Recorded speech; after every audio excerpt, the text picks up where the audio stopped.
These are this afternoon's top stories. Good governance and accountability town hall meeting held in Newtown. Haiti swears a new president after long-running crisis. And Betsy DeVos narrowly sworn in as U.S. Education Secretary. Hello and welcome to the ZIZ Midday Newscast. Today is February 8th, 2017. I am Shaira Flanders. Nationally, the Team Unity Administration hosted its third in a series of town hall meetings entitled Good Governance and Accountability for Prosperity at the Newtown Community Center on Tuesday night. Prime Minister Dr. the Honorable Timothy Harris led members of the cabinet, including Parliamentary Representative for Constituency Number 1, Honorable Ian Liburd, during the meeting and presented updates on the stewardship of his administration ahead of its second anniversary in office. Attorney General and Minister of Legal Affairs, the Honorable Vincent Byron, as well as Minister of Foreign Affairs and Aviation, the Honorable Mark Brantley, also gave presentations at Tuesday's forum.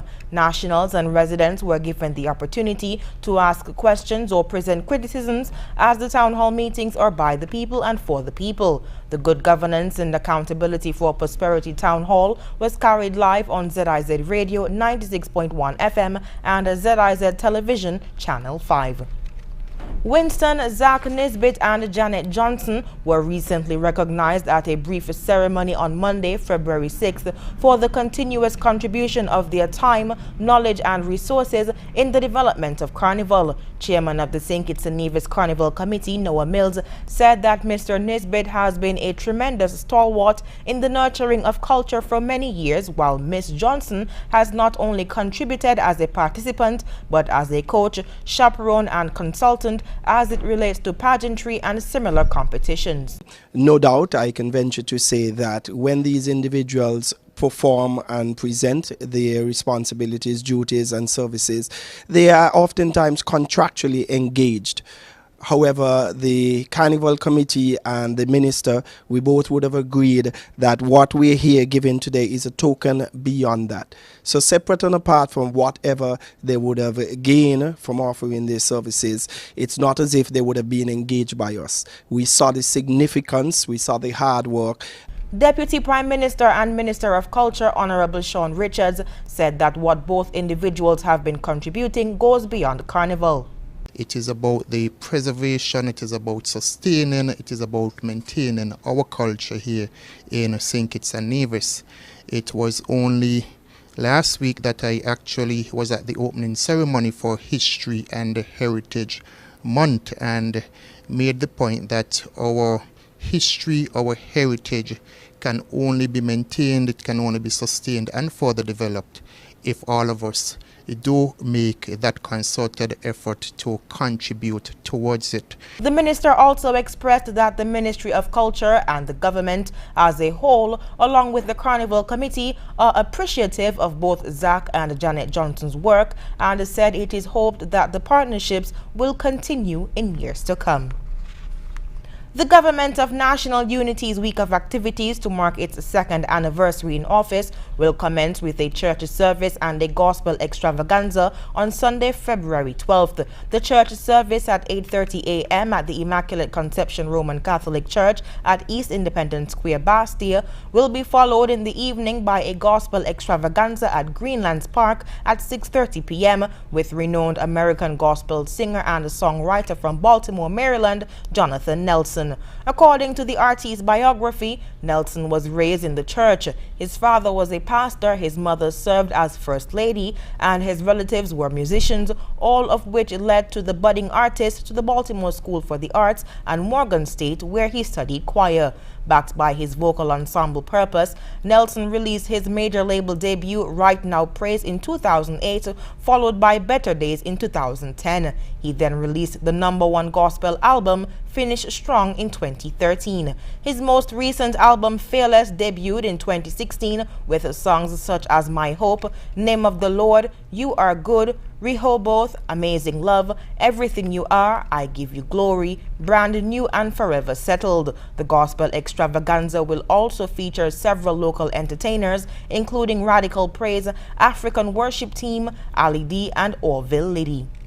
Moving on to news on the regional scene, after a year and a half of political crisis, Haiti has handed over power to an elected president. Jovenel Moise now faces the task of creating jobs for the 70% of Haitians who are unemployed. He also has to deliver food aid to more than 1 million people affected by Hurricane Matthew last year. Al Jazeera's Mariana Sanchez reports. He was known as Banana Man. Now Jovenel Moise, a banana exporter without any experience in public office, was sworn in as Haiti's 58th president.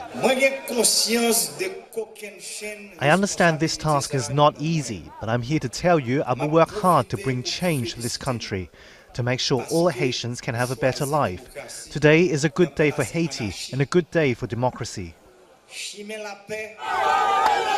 began his career as an auto parts dealer. He rose to power handpicked by former President Michel Martelly as his successor. Moise says he's the kind of person that gets things done. I want to be the bridge that connects people from the outside of the city to the capital. I want to be a president who will respect the constitution and defend our country.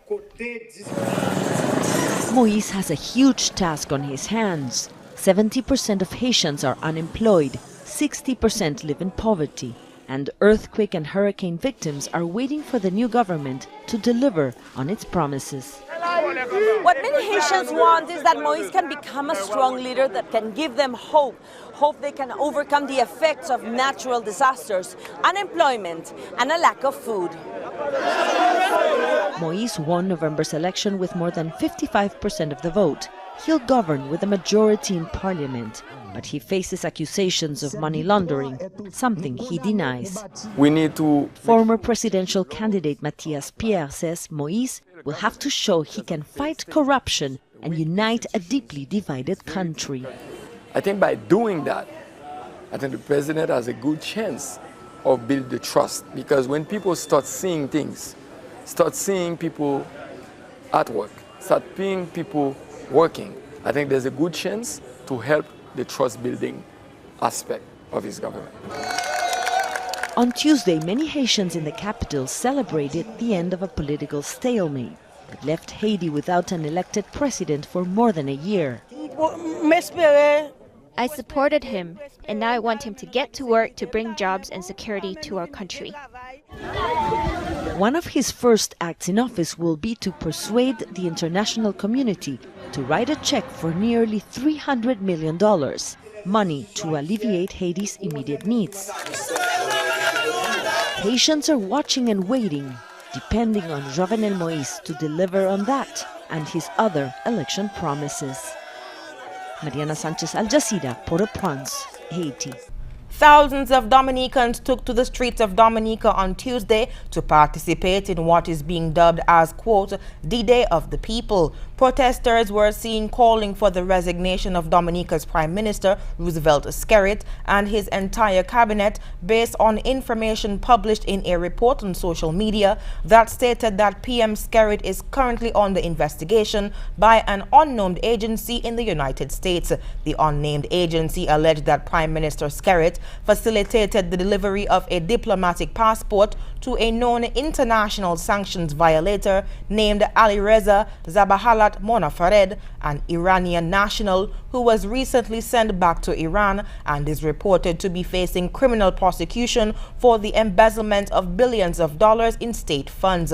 The government of Dominica has since denied the social media reports that Prime Minister Skerrit was under investigation by United States law enforcement authorities and blamed the main opposition United Workers' Party, or UWP, stating that it is part of the UWP strategy to seize political control of Dominica. However, the Dominica Freedom Party DFP joined with supporters of the United Workers' Party UWP on Tuesday to protest the sale of Dominican passports. The protesters were heard as saying that they want the government to bring an end to the Dominica Citizenship by Investment program. Dominica is one of several countries with a CBI program. Other countries include Antigua and Barbuda, St. Kitts and Nevis, Grenada, and St. Lucia. Moving on to news on the international scene, the U.S. Senate has, by a narrow margin, confirmed one of Donald Trump's cabinet picks, Betsy DeVos, as Education Secretary. Here's more. The Vice President votes in the affirmative and the nomination is confirmed. It's rare that the Vice President needs to exercise his power to cast a deciding vote in the U.S. Senate, and unprecedented in confirming a cabinet secretary. But in the case of Betsy DeVos, the billionaire nominee to run the Education Department, the no votes of two Republican female senators meant a tie that would have given President Donald Trump his first defeat in Congress. I come to the floor today. Democrats mounted an all-night floor session, appealing for more Republicans to join them in rejecting someone they called unqualified for the job and unfriendly toward teachers' unions and publicly funded and supervised schools. Her only knowledge of student loans seems to come from her own financial investments connected to debt collectors who hound people struggling with student loans.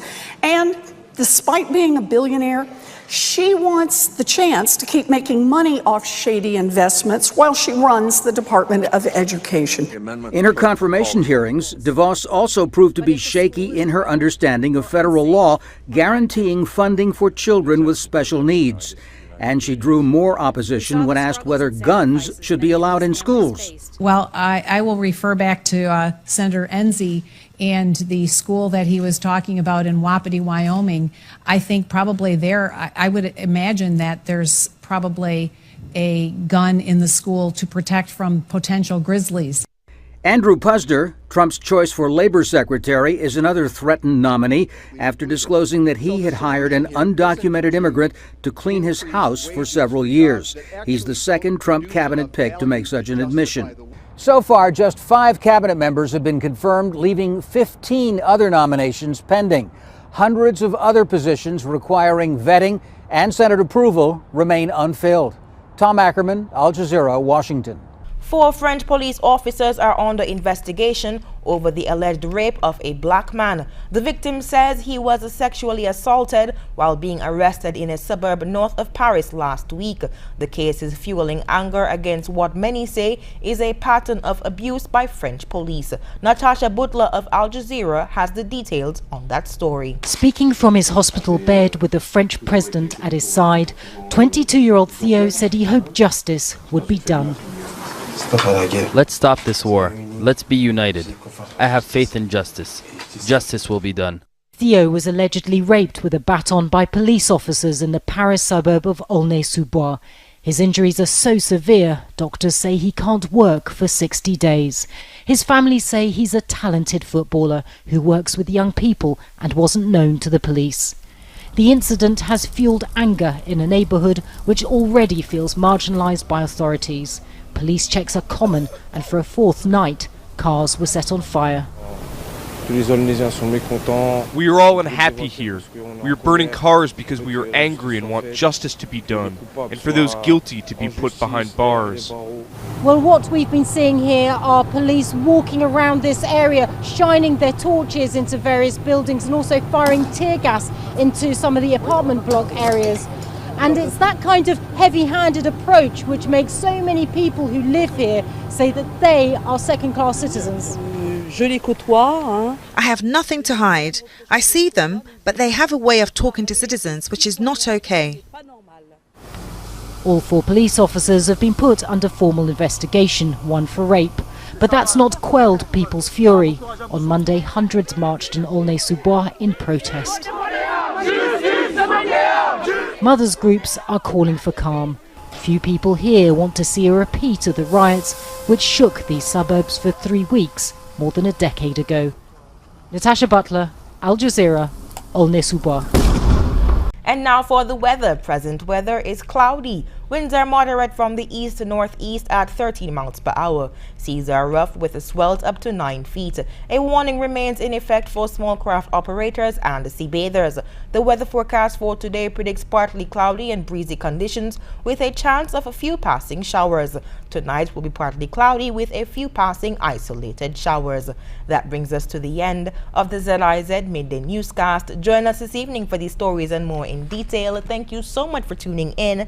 I am Shaira Flanders. Have a good one.